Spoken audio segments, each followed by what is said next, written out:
Beletrina v živo. Ja, iz takih smo snovi kot sanje, je zapisal že Shakespeare. Kot da bi se sam tudi zavedal pomena sanj, ne samo za življenje svojih junakov, nečesto je omenjal sanje, junake iz sanj v svojih delih, ampak morda tudi sanje pomembne za naša življenja. Na tem Beletrinem kanalu smo tudi že govorili o Freudu, o Jungu. Oba sta analizirala sanje in skušala poiskati neke pomene tudi za naša življenja. Danes pa sedim z zelo zanimivo gostjo, ki nas bo dobesedno popeljala tja čez planke. Sanjali bomo o nekih drugih krajih, manj dostopnih, kot smo jih vajeni. Ob meni sedi doktorica Nina Petek, avtorica knjige Na pragu prebojenja, svetovi sanj v budizmu. Nina, pozdravljeni. Pozdravljena, Mojca. Niste popotnica samo, več stvari počnete v življenju. Ste docentka na oddelku za filozofijo Filozofske fakultete Univerze v Ljubljani in pa direktorica Inštituta za študije meništva in kontemplativne znanosti. Že to je en tak zanimiv uvod. In kako se je začela vaša pot? Kdaj ste prvič pristali v teh najbolj nedostopnih predelih našega sveta, lahko rečeva, med zelo zanimivo druščino? Ja, pravzaprav so me sanje začele zanimati že v času študija filozofije. Nekako do diplome jim nisem posvečala pozornosti, ker se mi je vedno zdelo, da se gibljejo pač nekje na nekem, kako bi rekla, nekem marginalnem robu filozofskega diskurza. Ampak potem v času doktorata, ko sem se začela bolj poglobljeno ukvarjati z indijskimi oziroma hindujskimi filozofskimi tradicijami, sem nekako na več mestih oziroma v več tekstih naletela na to temeljno vprašanje, torej preizpraševanja meja med resničnostjo, iluzijo, med sanjami in budnostjo. To je recimo ena od temeljnih tematik nekaterih hindujskih šol. Potem pa sem nekako počasi tudi prehajala na to sanjsko polje budizma. In nekako usoden dogodek je pa bil seveda tisti, ki se nekako zgodi v praksi, ne prek prebiranja samega teksta. To je bilo leta 2018, ko sem prvič obiskala Ladak, torej najsevernejši predel Indije, kjer še danes živijo jogi in jogini, torej puščavniki in puščavnice, ki še danes izvajajo to starodavno prakso sanjanja, na zahodu poznano kot lucidno sanjanje. In takrat me je ta vstop, oziroma takrat sem nekako prvič konkretneje vstopila na to sanjsko polje. Sicer ne kot nek zunanji opazovalec, ampak me je to nekako posrkalo, da sem se začela s tem intenzivneje ukvarjati. Torej začela sem pravzaprav s tibetanskim puščavništvom in nekako potem prehajala na sam začetek budizma, s katerim se začne tudi ta knjiga. No, naša gostja, kot čutite, nas bo popeljala v malo drugačen sanjski svet. Zanimivo bo tudi primerjati to našo zahodno tradicijo s tradicijo Indije, jogijev, ki jih tudi omenjate. In tudi vaša knjiga se pravzaprav začne z rojstvom sanj. Tako, kot sem tudi zapisala na začetku knjige, pravzaprav se celotna zgodovina budizma, oziroma lahko rečemo alternativna zgodovina budizma, se začne s sanjami. Torej sanjami Mahamaje, kraljice Maje, Budove mame, in nekako ukvirja celotno tradicijo vse do danes. Torej nekako gre za Budovo rojstvo iz materinih sanj, oziroma najprej seveda gre za spočetje. Gre za nek tak poseben tip, torej model o spočetju v sanjah, ki nekako privede do rojstva velikih duhovnih mojstrov, ne samo do rojstva Siddharte Gautame, ampak recimo tudi številnih drugih tibetanskih mojstrov. Skratka, ja, sanje, majine sanje so izjemno pomembne, stojijo torej na začetku zgodovine budizma. In gre za nek, kako bi rekla, nek ritualni oziroma religijski kontekst teh sanj, ki se pozneje pojavi tudi pri spočetju v sanjah pri tibetanskih mojstrih. Skratka, te sanje so izjemnega pomena, tudi zato, ker nekako nakazujejo torej ne samo rojstvo Buda, ampak tudi rojstvo samega budizma. Gre za neko ambivalenco med napovedjo, vsebino sanj, na drugi strani pa nad samo uresničitvijo.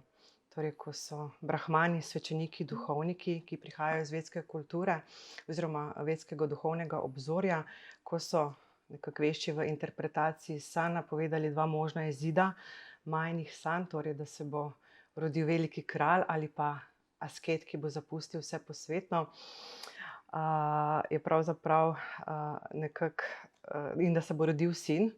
To je bilo tudi izjemnega pomena in rojstvo sina je v tem vedskem kontekstu pomenilo izjemno dobro napoved, torej ideal vedskega človeka.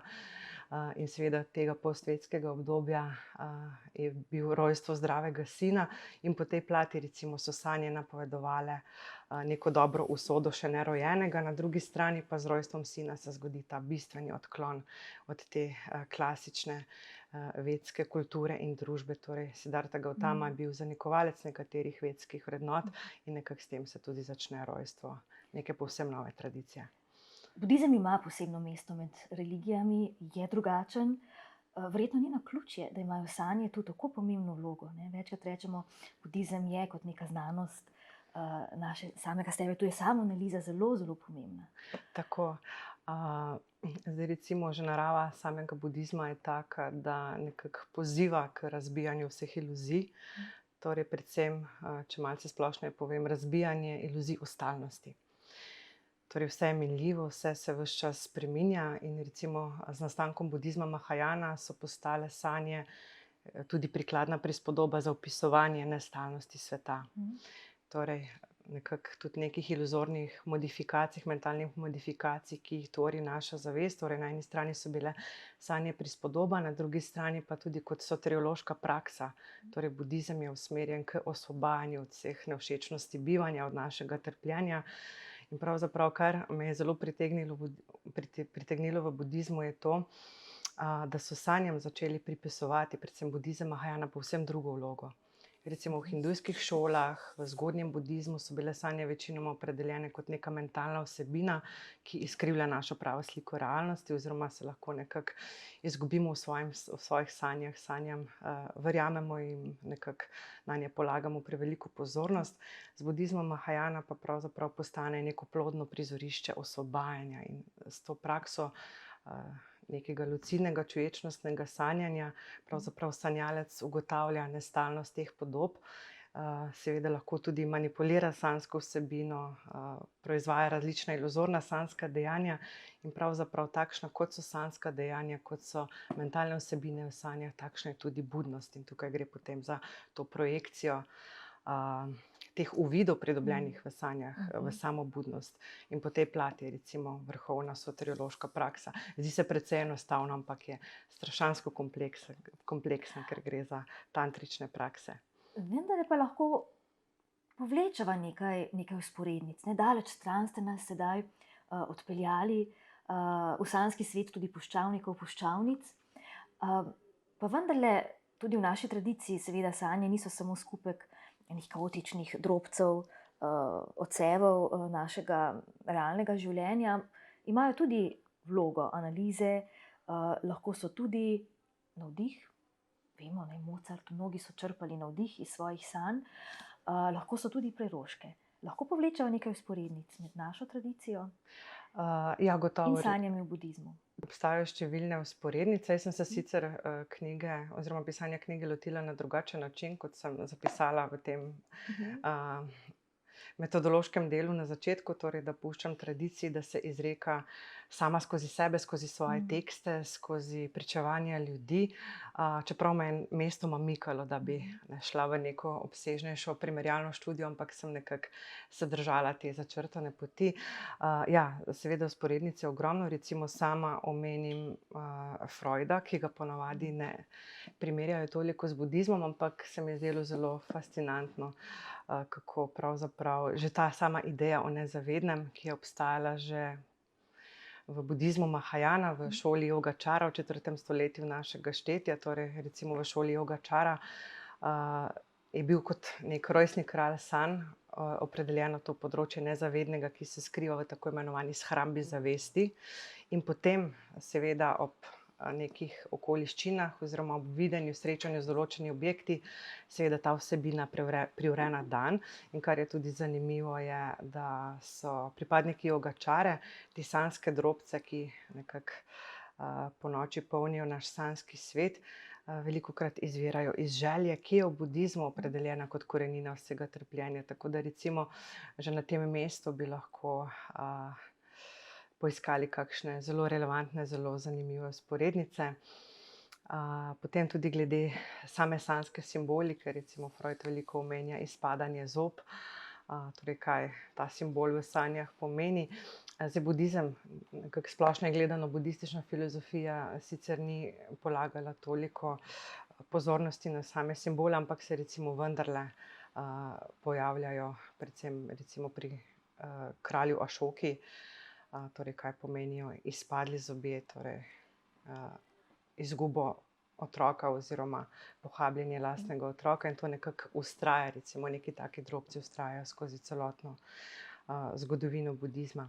Kar se mi zdi pa seveda tipično za budizem sam, je pa torej so pa sanje kot soteriološka praksa. Saj se tudi recimo sanje imajo terapevtske učinke tudi na zahodu, recimo tudi nevrološka znanost preiskuje različne vidike sanj, ampak ta soteriološka praksa v budizmu je strašansko resna, usmerjena k nirvani, torej pretrganju samsare, krogotoka ponovnih rojstev in smrti, tako da to je pravzaprav najvišji duhovni cilj in to je recimo ta posebnost budizma.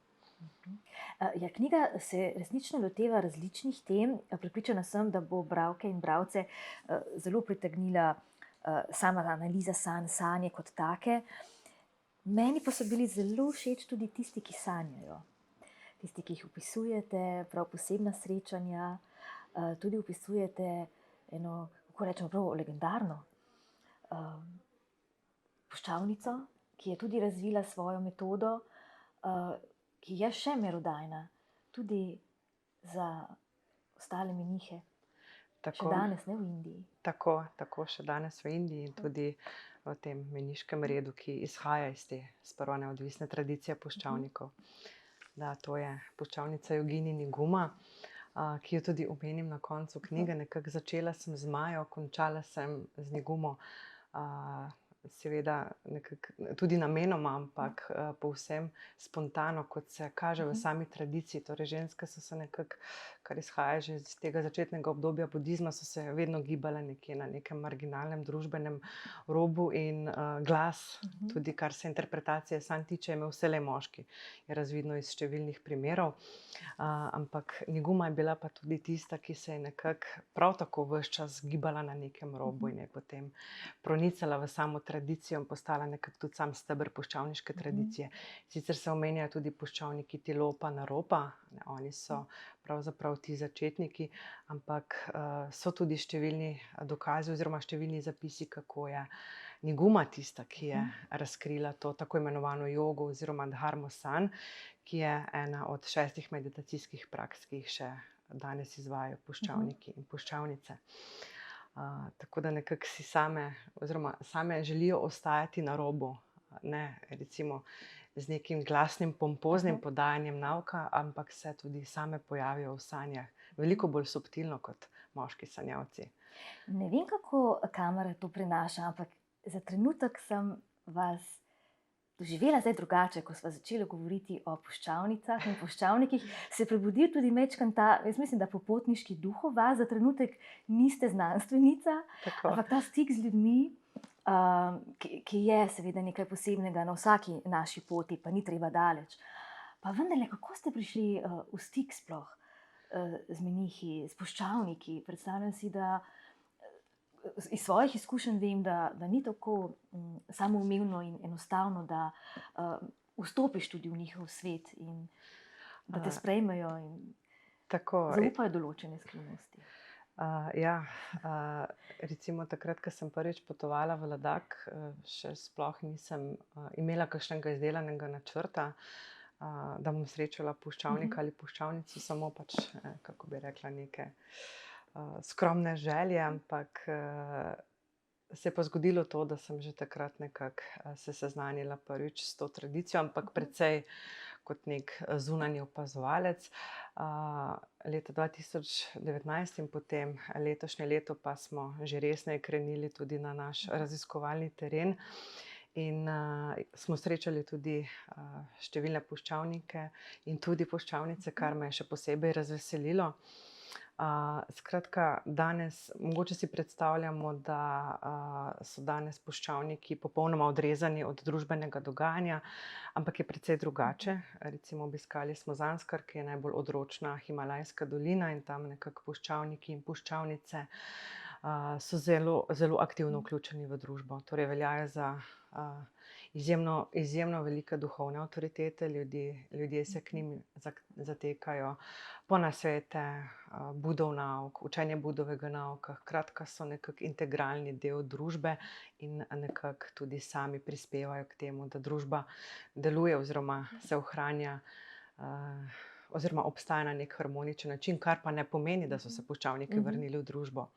Seveda izvajajo samotne meditacije v osami, ki so seveda izjemno kompleksne in zato potrebujejo tudi popoln odmik, ampak se seveda preko vidov, ki jih pridobijo v samoti, vračajo nazaj v območje družbenega in ga seveda zaradi tega tudi na novo osmišljajo.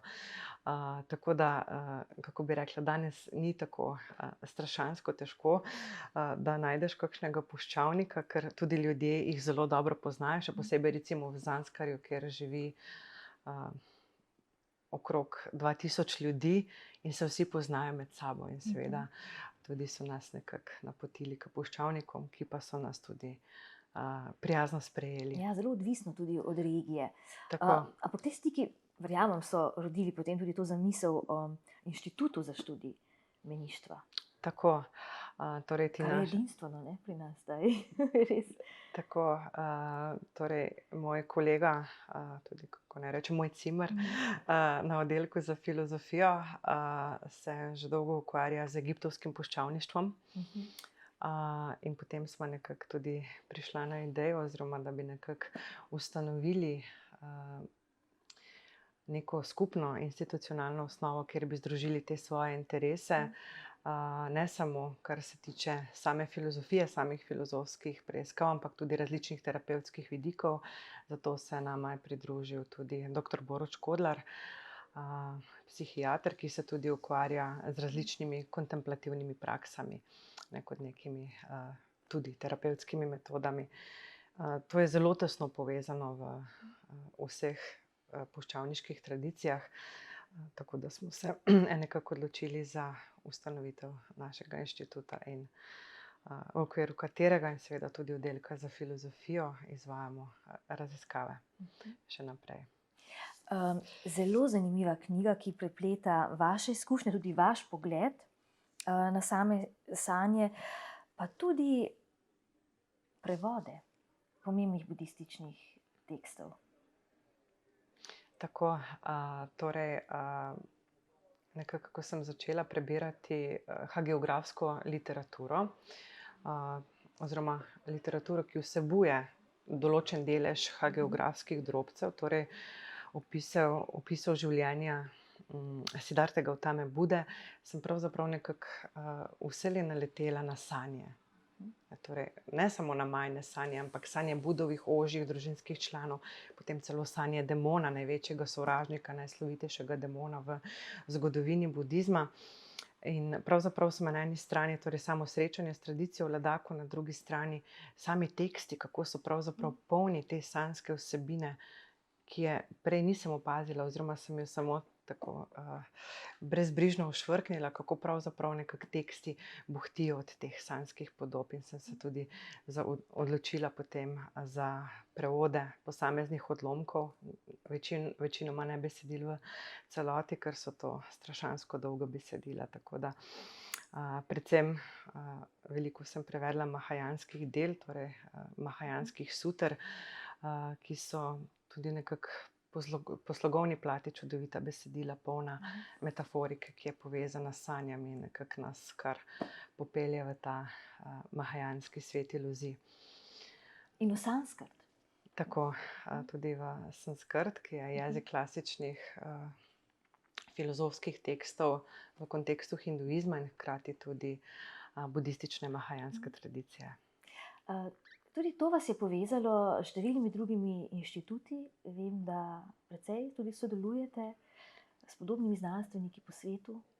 Tako te stike nekako ohranjam še od svojega doktorskega študija, tako da jih vzdržujemo še danes, ker je zelo dragoceno, da najdeš ljudi, ki imajo seveda podobne interese. Seveda jih imam tudi v Sloveniji, ampak prostor je izjemno majhen, tako da sem zelo vesela, da sem že nekako v času doktorskega študija srečala te sorodne duše in seveda izjemne profesorje, ki nekako še danes prispevajo k mojim uvidom. Začeli sva z vašo zgodbo kot znanstvenica, malo sva se dotaknili tudi popotništva. Kako brati to knjigo? Kot študijo, morda kot priročnik tudi v teh časih, ko vsi iščemo morda nekaj več, smo šli morda tudi bolj vase in kot kaže, te časi, ki so pred nami, ne bojo nič manj krizni. Kako brati to knjigo? Nam lahko pomaga? Kje nam lahko pomaga? Tako, jaz mislim, da se lahko bere na najrazličnejše načine. Torej lahko se bere kot znanstvena študija, torej kot neka filozofska razprava o pomenu sanj, o razmerju med različnimi stopnjami resničnosti. Po drugi strani mislim, to je pravzaprav moja želja, da bi imela tudi nek malce drugačen učinek na dušo, torej neka sprostitev, razbremenitev pravzaprav, kar je mogoče moč doseči prek prevodov predvsem, ki so, nekateri so mestoma strašansko zabavni. So kakšne težke razprave, recimo Vasubandhujeve o strukturi zavesti, ampak na drugi strani so pa tudi recimo neke zgodbe, ki so zelo življenjske, recimo o vladarju Ašoki, in seveda lahko bralce nagovorijo na povsem drugačen način. Tako da, ja, vsekakor bi si želela, da, če že ne, da ima ta knjiga neko terapevtsko vlogo, ampak vsaj recimo, da nagovori bralca, da se nekako mogoče poda tudi globlje v budizem ali pa nekako se poistoveti z vsemi temi tegobami, ki so tudi doletele junake moje knjige in seveda, da jih zna potem tudi drugače osmisliti oziroma na novo osmisliti. Tako, in da so rešitve. Tako, Da so absolutno. rešitve. Vse Kaj res. boste naredili za svojo dušo zdaj? Je pred vami še kakšna pot, obisk teh krajev, o katerih Tako, sva govorili? vsekakor, ja, absolutno. To je bil sedaj šele začetek, torej ti 2 leti, ki sem jo omenila. Letos smo sicer zelo intenzivno delali na raziskavah, ampak kljub temu so še vedno začetek. In zdaj bi radi naše raziskave razširili tudi na širše območje Ladak, ker sedaj smo se omejili samo na Zanskar, precej obvladljivo področje, tako da to se šele nekako začenja, torej ta avantura po himalajskih puščavah in po sanjah. Zagotovo tudi v kraje, kjer vas že sprejmejo kot dobro znanko. Tako, to pa vsekakor, ja. Zaradi majhnosti postajamo potem že počasi kar kot lokalni prebivalci, ja. Z nami je bila doktorica Nina Petek, Na pragu prebujenja, Svetovi sanj v budizmu, pa knjiga, ki sva jo držali v rokah in ki, slišali smo, je več kot samo študija o sanjah, popeljala nas bo tudi v zelo zanimive kraje med nenavadne ljudi. Hvala. Hvala, Mojca. Beletrina v živo.